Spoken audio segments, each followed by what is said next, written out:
So I've seen a lot of hot wire cutters out online, and it really doesn't look that hard to make, so I'm going to go ahead and give it a shot. And for your viewing pleasure, this is a technical drawing that I made of what it's going to look like at the end. I went rummaging through my scrap bin and found these two pieces of wood that look to be about the right size.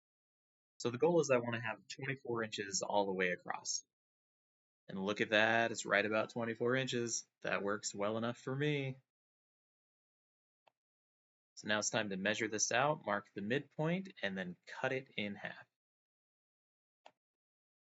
So now that I've cut out my little wings, I'm going to go ahead and put them on the outside of this wooden handle that I've got. So what I'm going to use to go ahead and attach these wings onto the handle are these corner brackets that I had lying around.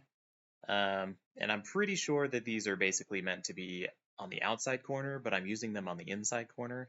And you're going to see in not too long that there's just not enough real estate for somebody with hands of my size. It's just too hard to get the screws in there. This took me way too long. I would absolutely use a different set of brackets. Or maybe I just get better, skinnier tools. Watching this back after the fact during editing, it's super boring, so let's go ahead and skip in time a bit. I also originally had marked these screws to be on the center of my handle, but since there's going to be brackets on each side, if I put it in the center, the screws are going to collide. So I had to offset the brackets just a little bit to make sure that the screws went in on opposite sides of the wood and didn't interfere with each other. Now, these brackets are too small to go across the entire 2 inches of this 2x2, which means I had to go and rip these into a 2x1, but now the brackets fit, but it's too long. So now I have to trim down my wings. And if I had done just a little bit more planning at the beginning, I wouldn't have had to cut so much wood. But c'est la vie. Now that I have it assembled though, it's not very sturdy. A lot of wobble in there, which I don't want with a hot wire that is a few hundred degrees Celsius. So I decided to reinforce it with just another 2x1 and some screws. The final piece of the frame are going to be these L shapes. So I'm using the brackets again, but once I got them assembled, I noticed it had the same problem with wobble, which again, I don't want, especially at the ends of the hot wires. So I decided to add a little bit of glue for additional reinforcement.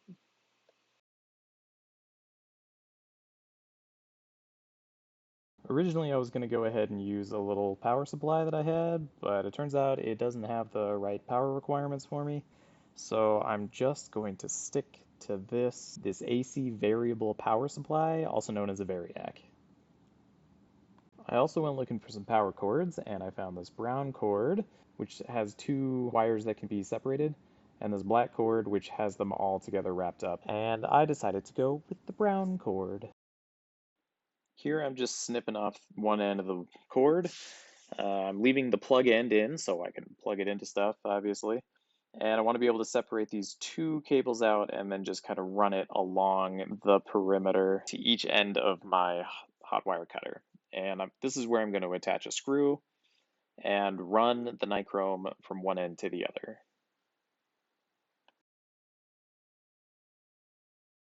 I'm going to strip the ends of each wire, and then I'm going to go ahead and crimp on a terminal with one of the holes in the end, and that way I can put my screw in, and that's how I'm going to mechanically connect it to the wood.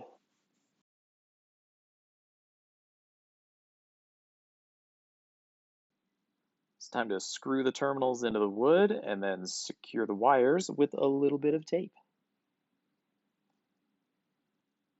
Notice how I don't put the screws all the way down though, because I want to have enough space for the air to be able to take all the heat away. And it turns out you don't actually need all that much space. Air is a great insulator. I was worried about the wood burning, but just half inch was perfectly fine. What follows is just a little public service announcement. Doesn't matter how careful you are, if you have a cluttered workspace and you put your camera there, you're gonna knock the dang thing over at some point. After the tragic camera incident of just a few minutes ago, I decided to take some time, reflect, and do some taping on my own. So, I did.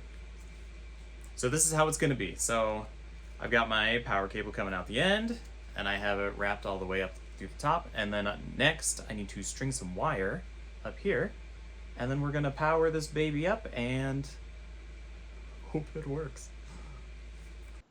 I was shooting for 24 inches, but 23 and a half ain't bad.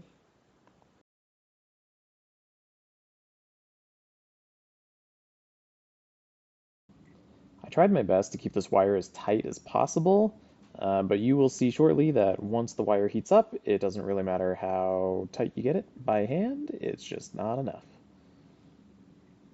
So I've got this up on my super sturdy test bench. I mean, really, everybody, don't be like me. Make sure you practice safety. But I went ahead and turned on the Variac and cranked it up to about 20 volts, which is a little bit below the 30 volts that I wanted, but I wanted to check the temperature, make sure that the power cable wasn't going to overheat or anything, and it seemed fine. And you'll also see that the nichrome has drooped quite a bit. That just happens when the wire heats up, the wires get relaxed, and then when it cools down, the wire retracts again and becomes relatively taut. Now that I've got my wire cutter, I need some foam to cut. So I went back to the hoarder's hoard and found this old couch. So comfy, so cushy, but in terrible shape, and mice had gotten in there, and I just don't want to use it anymore as a couch. So, time to give it a second life. And I'll tell you what, as I was cutting into this thing, there's a lot of good stuff in here. I was pretty happy with the decision I made. It's just been sitting there for years, and I could have done all kinds of things with it. It's got thin foam, it's got thick foam, it has a ton of springs, and the frames make a great set of shelving units. Not bad.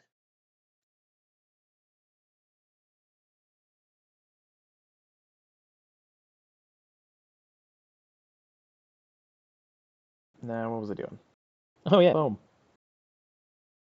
So I went ahead and took the whole contraption outside because when you melt foam, it makes some really not good gases, and you don't want to inhale them. And there was also a slight breeze, so even though I was keeping my face out of it, the wind just still blew some fumes right up my nostrils. And let me tell you, you don't want to breathe those in. Not good. In other news, the foam cutter works great. Look at that. Amazing.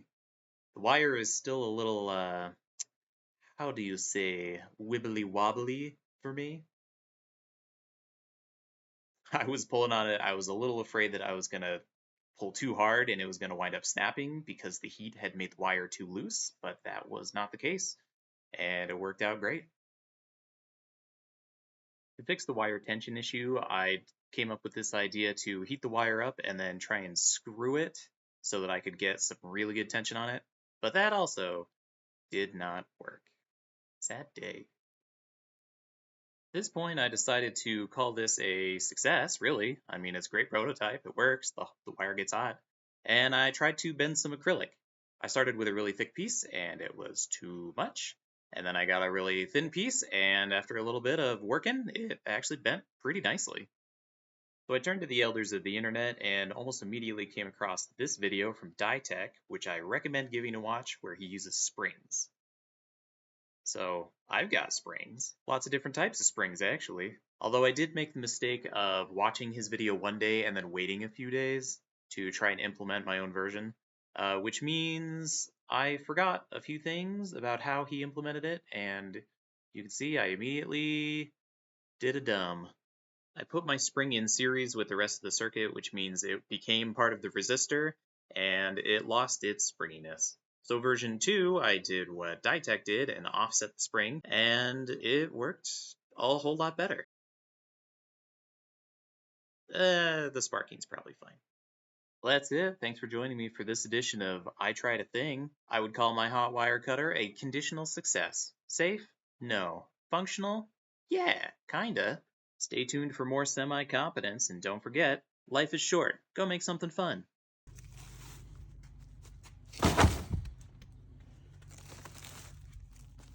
Groups that do, in fact, throw things away.